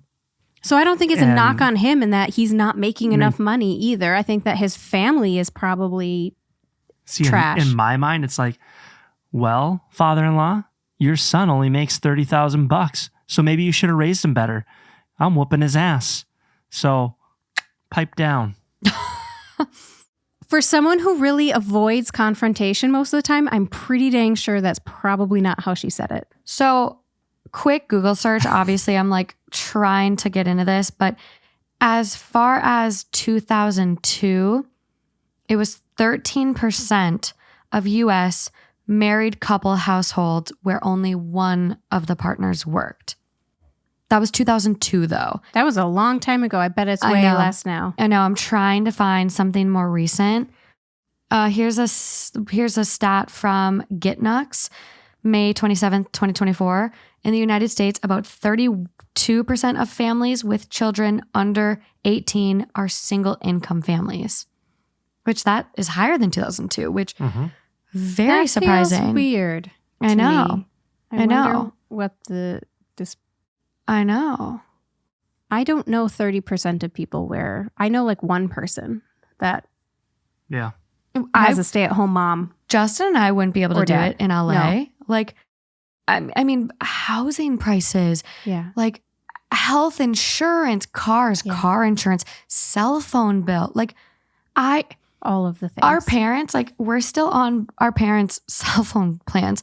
Justin's dad just like texted him today and was like, hey, do you still want to be on the family plan? And Justin's like, yeah. Keep me on it. Like, well, if you try to pay split for off, it though. So it's like, yeah, what does it matter? But it's if you like tried to split off, $10 a line. What one are you on? We have one where it's no, it's more than that per person. It's cheaper if you all go in it together because we still have a family plan too, but everybody pays for their own share. Yeah. If I tried to split off because like there was something where my dad being over 55 or whatever, 65 now, or I don't know, T-Mobile has like a senior plan where a senior line is like dirt cheap and they get one other line. So it was either my brother gets kicked off or I get kicked off. So I was like, let me look and see what it would be. And it was like over $100. I want to say it was like $120, $160 to just have one phone line. And I'm like, ugh. Like it's annoying because it's like the more lines you get, the cheaper it is. Like it's just annoying. And maybe one family member has healthcare discount or a teacher discount or military discount, and then it applies to everybody. And maybe we live a different lifestyle than these individuals that are able to do that and stay at home. Maybe they only have one car and they're only making one payment, or that is very true. Maybe we're living a different lifestyle, right? And we just don't think that it would be possible, but guaranteed if we had to, we could make adjustments. It wouldn't be comfortable. I agree. But you could make adjustments. Yeah. I also think getting back to the root of the story, her question was, I felt like my partner should be the one to say something to his family. I totally agree. Yes. If my family were being, especially, like that is also cruel. Like that is inappropriate to be saying snide comments. If people were saying snide comments about you, I would put the kibosh on that and be like, hey, knock it off. Well, what pisses me off with this is he had no problem with her being embarrassed by their comments. He had no problem with her being the one getting shit talked about her. But like the minute the tables are turned, you shouldn't have done that. If you didn't want that to happen, or if you didn't want an unvariable response from her, you wanted to dictate everything with your family and their image of you, I guess you should have been the one to say, hey, while I respect, your thoughts, like I loved my childhood. I really appreciated, getting to spend more time with mom. But, this is how me and my wife are doing things. It just, it works for us. It works for us. You don't have to mention income. You don't have to put anyone down. You don't have to shame what your mom did. It's all positive. Literally, it's all positive. It didn't have to be hard. You're just showing that you can't stand up to your family. You're afraid of confrontation. You're not standing up for your wife. You're just a little whiny pain in the ass with no... Yeah. No. Good. Yeah. All that. No balls, no ovaries, no oomph. Yeah. He's got Get no it balls. together. Ovaries are tougher than balls. There you go. They really are. They are. Yeah. Not disagreeing. He's annoying me. Yeah. He got embarrassed. He got embarrassed in front of his family and he feels a little butthurt. Yeah. Simple as that. How do you recover? They're going to be there for a couple more days by the sounds of it. How do you recover? You can't. You just got to ride it out until they're out of the house and that's it. Top comment on this one. Definitely not the asshole. Your husband and in-laws, however, ... Common sense dictates that if your family has a problem with your spouse, you have their back. Still, I think you handled things perfectly, given the fact that your husband is a textbook asshole and doesn't defend you when he should. He doesn't get to be mad for the way you chose to do what he said. You just took his advice. Also, is he a teenager? Why is he so pressed about his family knowing such trivial things as your rent and general income? If he didn't want you to say those things, he should have had your back, I guess. I agree. And that was my thoughts. Like, you're pissed with how she handled it, but you told her to stick up for herself. I guess you should have done it yourself if you wanted it done in a specific way. Yeah. Ugh. Hate him. He's I hate annoying him. me. I know. This is 27 days old now, so I'm really curious if there's any updates. Nothing. I hate that. I want to know. I know. I want to know what happened. I do too. Couple comments from OP, but just mostly in response to people's stories, kind of like, oh, I feel bad for that woman. Like, some people are awful. There is one here that says, I don't want to be a stay-at-home mom now that the boys are in school, but I would have loved it a few years ago. I'm not working because I have a disinterest in parenting and I have a lot of career aspirations. I work long hours because our family literally needs the money. I talked about career growth because we need career growth so that we'll be able to enjoy some things like eating out and replacing our ratty couch and not to have to budget so carefully and work less than 50 hours a week. And I want to clarify, I am not knocking stay-at-home moms. I mean, they've got the hardest job ever I don't think in you the did. world. No. You just want to be extra clear. Yes, extra clear. I was like, I didn't hear that. Yeah, they work so hard. And that's wonderful if that's what they want. Exactly. But family should not be judging family for their decisions on how they're going to raise their own family. Bug off. Yeah. Let everyone do what they want to do. Yeah. I mean, you guys have had to deal with that where, like, not maybe in like stay-at-home parent land, but like, you're always going to have other people tell you how to raise your kids. And it's hard. It's hard to stick up to your own family. Yeah. Yeah, it's tough. Tough to stick Harder up to your to stick partner's family. Stick up. Harder to stick up for yourself from your in-laws, though. Definitely. I think that would be more difficult than sticking up to your own family. I agree. Yeah. It's typically easier to address your family of origin. Yes. And that's, you came from them. You know how to test boundaries. You know how to push back a little bit, usually. So, and you have years and years and years of relationship to fall back on. Whereas with your in-laws, you've maybe only had a relationship with them for as long as you've been with your partner. So maybe or less. So maybe it's only a few years that you've known them. You don't have any backbone of a loving relationship to fall back on. Yeah. They might hate you forever if you really screw things up. I know. Okay, moving on to our last one, though. All right, here we go. Okay, so bracket. We're going back to option number 1. Okay. How can I communicate better to my stay-at-home wife that she can't slack off on her share of the housework during pregnancy? Or, now number 2. Oh. My best friend kissed my husband and it's destroying me. How do I proceed? On the count of 3. Ready? 1, 2, 3. Oh, I thought you had a 1 for a second. No. And I was like, people were about to be screaming at you. Okay. Number 2 wins. Number 1 will be headed over to Patreon. So this was posted 3 days ago. Again, it is titled, My 28 Female Best Friend 28 Female Kissed My Husband 27 Male, and it's destroying me. How do I proceed? I have been with my husband for 6 years, married for 4, and we have 2 kids, 3 female, almost 1 female. Everything in our relationship is perfect for us. He's the best husband and father to our kids that I could have ever asked for.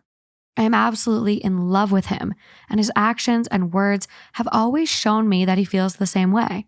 There's no better feeling going to sleep in his arms every night. Last weekend, my husband and I had some friends over, and we were having a barbecue. We were all outside in the backyard, surrounding my husband, who was on the grill. As the food got closer to being ready to eat, we all started sitting at our backyard table. Once the food was all ready and at the table, my husband went inside to use the washroom and get another case of beer. I didn't realize that my best friend, 28 female, had followed him. When he was coming back out, my best friend hid behind the wall separating our kitchen and living room and surprised him by pulling him in and forcing a kiss. My husband immediately pushed her back and yelled, "What the fuck?" She immediately started crying and ran out of the house and left. My husband came back into the backyard and asked to speak to me privately and immediately told me what had just happened. I was shocked and told him that it would be okay and that we could talk about it after everyone left. I managed to put on appearances for the next couple of hours, but mentally I was distraught. After everyone left, my husband sat me down and told me what happened and showed me the footage from our living room camera. It was exactly as my husband had described it. My best friend of 10 years, the person who I treated as my literal sister, forcibly kissed my husband. After the third date with my husband, she was the one I told that I was going to marry him. She knows how much I love him and how strong our relationship is, and still, she chose to try and come in the middle. For fuck's sake, our 3-year-old calls her auntie. My best friend tried showing up the next day, quote, just to talk, and my husband had to hold me back from beating the shit out of her, and he kicked her out and told her not to come back. It's been almost a week now, and I'm nowhere close to moving on. I don't blame my husband one bit. He's completely innocent in this, and if anything, he's the victim. I've been lying down on my husband's chest and just crying every day and night. I'm so angry and frustrated, and I don't know what to do. My husband has been amazing, and like always, he just gets it and understands how I'm feeling. He brought me flowers almost every day and cooked my favorite meals multiple times in the last few days. I love and appreciate him all the more for it. I just don't know how I'm going to move on and trust any of my friends again after this. Finally, a relationship that is like where the guy does everything exactly right, like tells her right away, comes and gets her, talks to her in private, says this is, is distraught by this, shows her the video footage. I mean, shame on that best friend. I would be done. Yeah. Shame on that best friend. I mean, yeah. What are your thoughts? Why? Why would the best friend do this at a party? Was she shit-faced? Was it there's got to be an update. This is bizarre. This bizarre behavior. Maybe she's just been pining after him because he's such a wonderful guy for so long. We see that. And she feels like she's friends with him too. And maybe because he's a nice person, she misinterpreted signals or something. Misinterpreted what? Where I you don't had know. to hide? Hide. She hid. It wasn't. Right. It wasn't like this interaction where they were next to each other and they were talking. And no, it was weird. Bizarre. It was weird how she went about it. Forcibly What kissed kind of him. kiss was it even? Forcibly kissed him. Like, Was it? Yeah, but if he's like pulling back, like was it just a grabbed his head and like just a? That's different. I do that to lots of people. Who do you do that to? I don't know. I'm just saying I would. oh man. Because there's a difference between that wouldn't be sexual. You know what I'm saying? It feels like she was trying to make this her shot and in hopes it was this moment and I kissed him and he realized after all these years, she was trying to ignite something. And that he's going to divorce his wife and leave their kids and my best friend and literally who is your best friend. Destroy everything. In what world would this have ever been a happy ending for her? Was she on drugs? Never. I don't Maybe know. she dropped some acid. I'm not sure. And the difference too is she did it somewhere private where not the rest of the party was. Yeah. Where, okay, so if you're like, well, I would kiss somebody like that, it would be in front of the entire group. They weren't playing spin the Right? bottle. No, there's no excuse she for that. followed him inside and she hid. A lot of adults play spin the bottle. Yeah. Yeah. We were just talking about swingers and like how That's different. in Minnesota, there's some times where parents that have kids in high school and go to hockey tournaments, they'll sometimes switch partners. It happens. Adults also could play spin the bottle at those tournaments. Yeah. I've heard of that as Fair well. enough. Fair enough. Mm-hmm. So, not beyond the realm of possibilities. I want answers. I'm scared. The top comment, you move on from that friendship and tell her not to contact you. There's no way she can explain it and you just can't trust her anymore. Next comment down, seriously, she was so jealous of your life, OP, that she threw away your friendship just on the chance that she could ruin it all for you. Mm-hmm. I would completely cut contact with her and be very honest with any mutual friends about what happened. And next comment down, be prepared for your ex-friend to tell an entirely different story of what happened. Keep the recording safe. It wouldn't hurt to let her know it was all caught on camera and tell her that before she tries to smear your hubby's reputation. Because she's going to tell everybody else a completely different Yeah, story. he came on to me. I went inside to go to the bathroom and he came on to me. Can you put videos on Reddit stories? If you insert a link to like a tiny image, tiny URL kind of thing, Let's you could go, upload it. OP. Put it up. Oh, God. I'm requesting it. Let's I'm go. so Send scared. it to Morgan. I'm so scared. There's a lot of comments though, you guys, that OP's husband could be trying to cover it up. Complicit? He No. is trying to cover it up, and that's why he knew there was a camera in the living room and pushed her away. Like, there's a lot of comments here who are being very... Like some other things had transpired maybe previously. Yeah. And this She was thought it was his- a sure deal because they've done it a million times before. Oh, no. Oh, My mind didn't go there. I thought about it, but Oh, I'm devastated if that's the case. I don't like that. A lot that's of what I'm saying. comments. It's so weird how that interaction took place. It doesn't make sense that she would just go out of the blue and randomly do it. Yeah. And those comments are way, way, way down on this thread, but like, it is kind of like convenient. There was a camera in the living room. Like, Did he make the decision? I'm cutting off the affair, and this is how I need her out of my life, and this is how I'm going to do it. She's setting that, I hope not. setting that girl up. okay. I mean, the girl is still in the wrong, right? But now they're both assholes. Right. Yeah. Fuck. Okay, let's go look at OP's account. Oh my God. Oh my God. Oh my God. We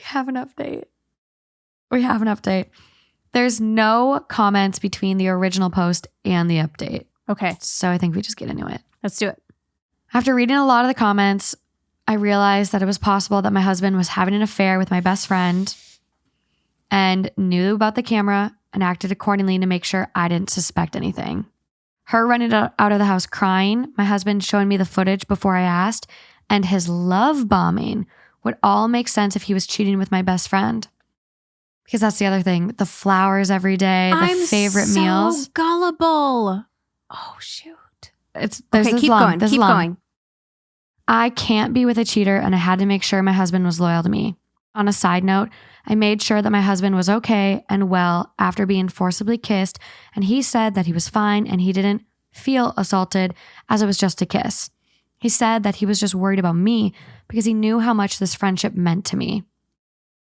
And I would say, like, if one of my best friends tried to kiss Justin, I think he would be getting me a lot of donuts, some red wine, flowers, like, He'd be taking care of you because you would be grieving I'd be the death devastated. of a relationship. it literally is the death of a friendship. Like Yes. it is grief. Over the weekend, I looked through my husband's phone and laptop while he was doing yard work. Both of us have full access to each other's phones, and I didn't find anything out of the ordinary on my husband's phone. I checked his messages, WhatsApp, social media, and deleted messages folder. There was nothing suspicious on his phone or laptop. The morning after my husband left to go to work, I arranged for our next door neighbors, a friendly elderly couple, to watch the girls for a couple of hours, and I went to my best friend's place without telling her that I was coming. She works afternoon shifts, so I knew she would be there in the morning. She let me in and she seemed scared, and I demanded to know the truth. She said that she had always been really attracted to my husband and she had tried making advances before, but my husband always just shut her down. There's hope for the world. Okay. She admitted to being jealous of me and my perfect life with my husband. I should have seen the signs earlier. When our firstborn was learning to speak, my best friend would always try to get her to call her mama.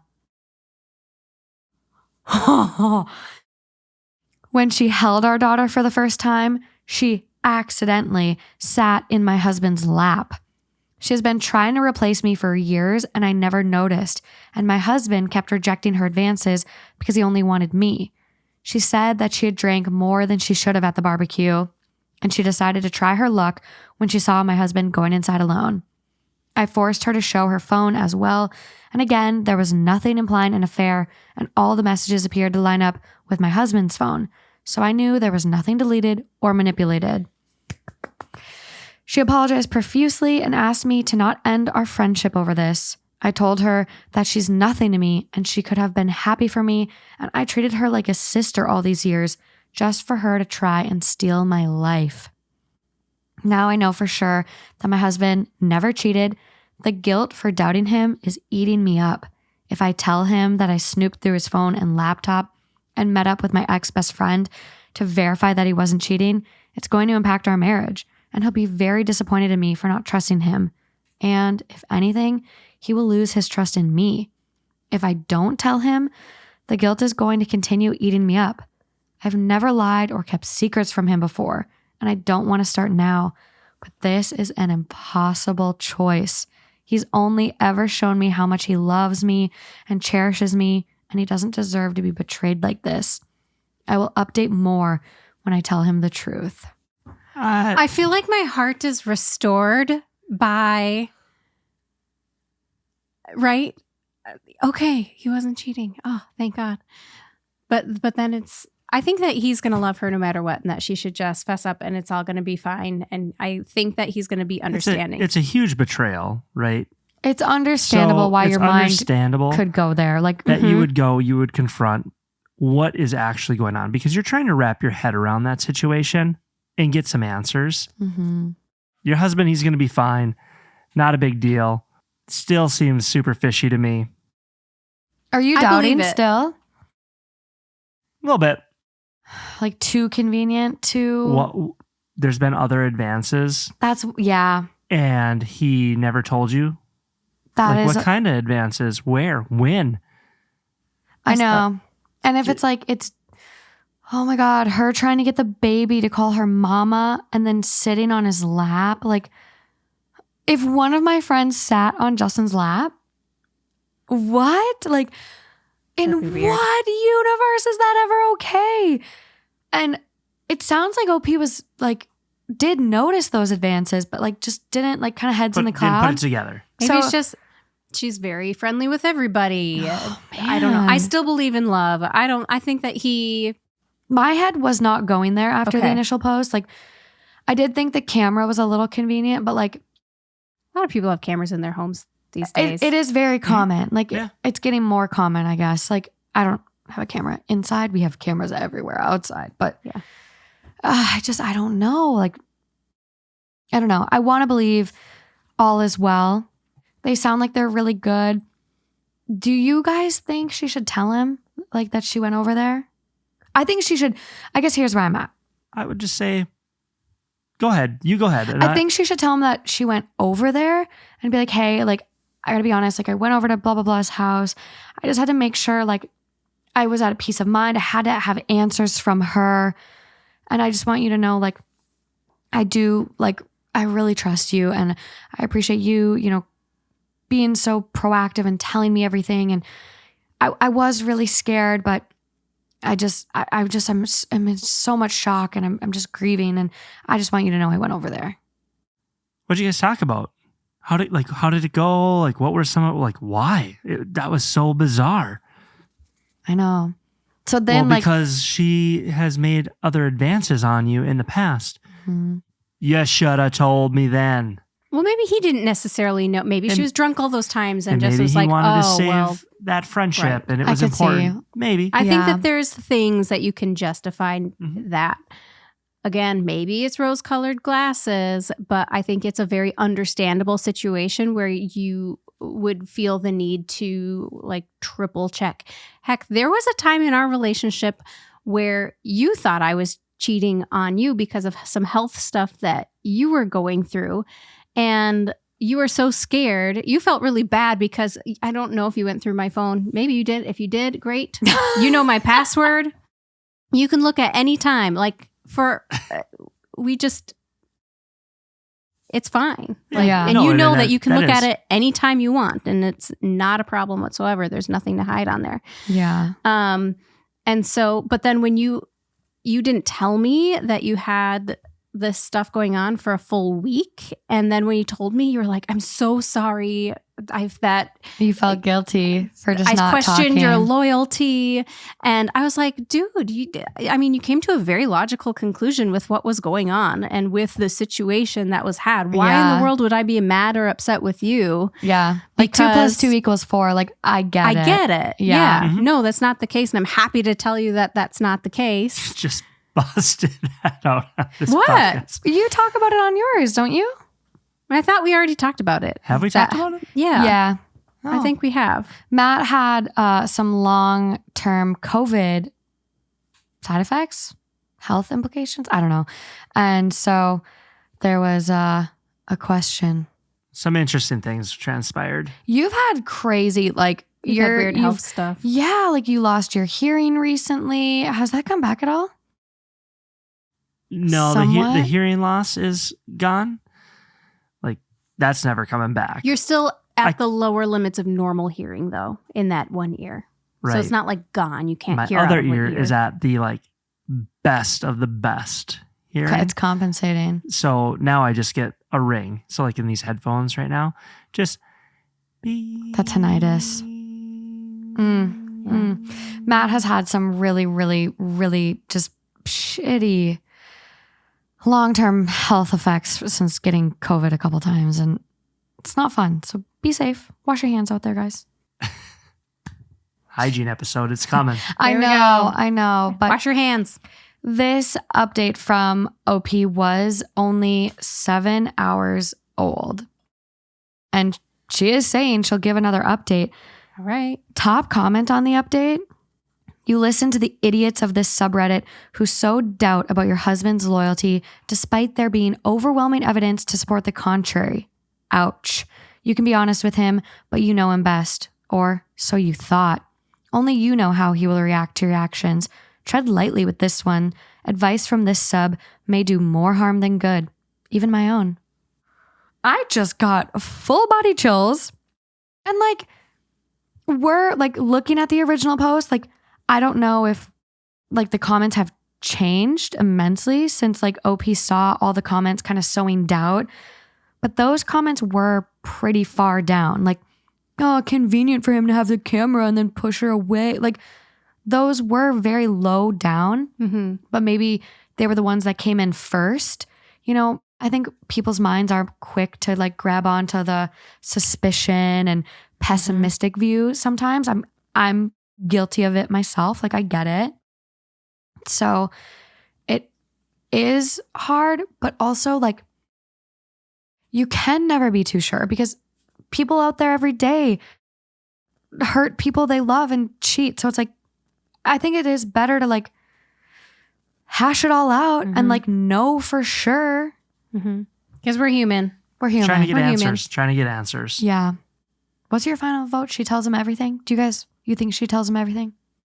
She might as well if she's feeling super guilty about it, because at the end of the day, she's going to continue to let it eat at her. Just get it out of the way and just be honest. This is how I was feeling. These are some of the things that popped into my brain. Was it logical? No. Intrusive thought? Yes. Did it come up in my conversation with her?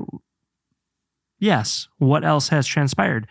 And back to the point, there were other altercations. So it only makes sense that you could then ask those other questions Well, if there was other altercations, then what else has been happening behind my back? Yeah. Let me see your phone. I want to see it. Prove it. Yeah. And So I know it's tough because it's like the minute you start going through phones and lose that trust, it's. I think it depends on what the relationship already is. If the expectation is, hey, you can look at my phone anytime, then it's not betraying any sort of trust. Yeah, that's true. So I think that I liked how the commenter was like, you know your husband best. You know how he's going to respond. This is on you. You need to make that call and that decision. Yeah. Tough. I would tell you. I'd be like, hey, I posted this on Reddit and everybody got me thinking, what if you were cheating? And then I was like, wow, maybe that is logical. Have I been blind this whole time? Because I've apparently been blind this whole time with my friend. Mm-hmm. I can't trust my own judgment anymore. I know. So I think that you would, you'd see that side and you'd be like, okay, yeah. Yeah. I think they'll be okay. I think so too. I think they'll be okay. Yeah. There is a comment here. This is why people shouldn't come to Reddit for advice. Her poor husband did everything right, but the masses on here were sure he was a cheater, which I don't agree with. Reddit helps people so much all the time. There's people that have gotten out of abusive relationships because of Reddit. There's people that have gotten saved from carbon monoxide poisoning because of Reddit. Like, I don't agree with that. And the next comment down, all the top comments on the original post say he was assaulted and he's a loyal man and a keeper, which is what your initial take was, Amy. OP decided to listen to a few fringe opinions when the majority rule was that he behaved perfectly. Yeah, and he did. So we know. Yeah. And maybe that's where you put that little saying in, don't look a gift horse in the mouth. Trust what you're seeing right in front of you. You know, your friend was the one that crossed that boundary and messed up, and he's just trying to be supportive. Yep. You know your husband. You know he's awesome and amazing. Yeah. Trust yourself, maybe. She stopped trusting herself. Yeah. That's where she went wrong. Good point. Their relationship and their love. While OP is still commenting as of 3 hours ago, does say that she is looking for therapists and the woman is no longer a friend. So Solid. Again, I will follow her account and see if we get an update eventually, but I think she will post one after telling him. So let's keep our eyes peeled, everyone. But thank you guys so much for coming on. Yeah, this was so much fun. As always, so much fun. Staying up late for me. Amy's going into the clinic tomorrow. Matt's driving in 5 hours, 3 hours away for work. So let's get you to bed. Let's do that. You just looked a little scared, but where can people go listen to your podcast? How can they find you? You can find us on YouTube and Instagram as Midwest Married or Midwest Married Podcast. Yeah. Come on over. Stop on by. We'd love to have you. Or anywhere that you listen to podcasts. Yeah. It'll be linked in the description and show notes. You won't be able to miss it, especially our hygiene episode that should be coming out next week. The week after the 4th. Okay. So this episode comes out Thursday, the 4th. And that episode with Justin, Amy, Matt, and I will be out the following Wednesday. I will update the show notes and link it, but you guys will see me share it a bunch on stories. And there is, oh my God, you guys, there is one story that I gave up, like Rumpelstiltskin and my firstborn child, on their show. And it is a story that rivals Poop Knife. And you guys, was wild. You need to hear it. So if you go and listen just for that story alone, please go listen because it's a very special story for me. You guys will love it. It's fucking crazy. But on that note, head over to Patreon for that story we didn't read. It'll be coming sometime in July. There's actually way more bonus stories than I typically do on June. So even if you want to join for a month and then cancel, do it. I don't care. June got 6 bonus stories, a full-length episode, a free bonus story. So you are getting a lot of content, as well as all the content that came before that. So join the $5 tier. You get automatically 7 free stories for the month. Well, you paid for them, not free. You get 7 stories for the month and then all the previous content in that tier. So that's awesome. Come join us. Yeah. Come be a part of Patreon. We're going to have some really fun stuff in July. Group T, where we hop on a Zoom together and chat. My favorite. But seriously, I don't care if you join and cancel, take breaks, make it work for you. I just want you to be a part of the club. Oh. So come on over. But other Join than that, the fam. yeah. But other than that, thank you so freaking much for being here. I love you all. And until next time. Have a good night, everyone. Bye. Bye.